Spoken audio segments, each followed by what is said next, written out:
Hello, good evening, good morning, good afternoon. Welcome back to Izzy Busy Education. This is your host Izzy, and today, quick little video.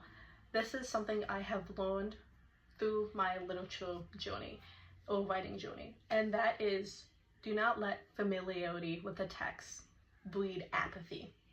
Oftentimes, if you're like me and you're prideful, when you read something or when you get a book, it's far too easy for it to become this thing of you get a book, you read it, you look all cool, and then you put it on your shelf and you never touch it again. And then someone brings it up later and you think you know everything. Don't do that. That's not the point of literature. It's not fruitful, and that's not how things are meant to be read. Oftentimes, you will reap more benefits and just discover new things when you take the time to not only interact with the text, but to reread it. Even reading it at a later date.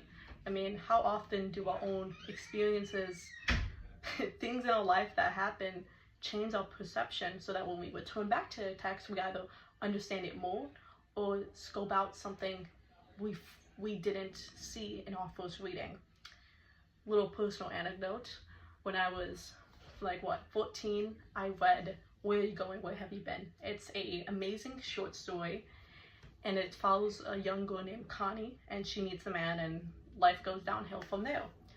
Now, when I first read it, I was more obsessed with the whole connection to Bob Dylan and how the guy might be Satan or a serial killer and the paranormal aspect to it, if there is any, if you could see it.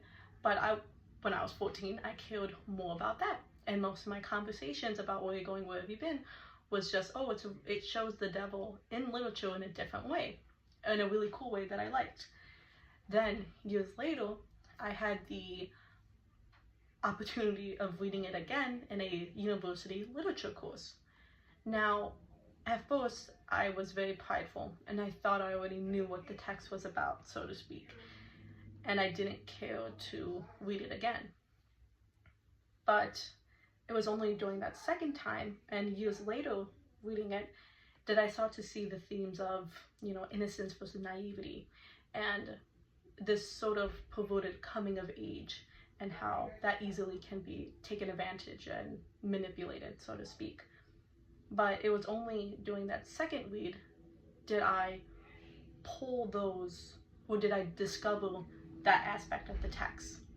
And this got me back into reading literature, but also got me excited to reread it again, maybe at a later point in my life.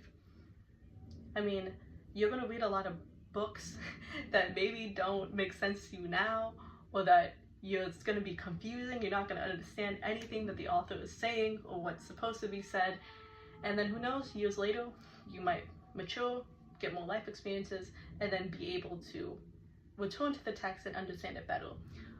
I'm actually looking forward to rereading some books I read this year, one of them being Faust.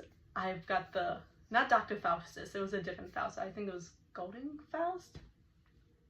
It was a different Faust.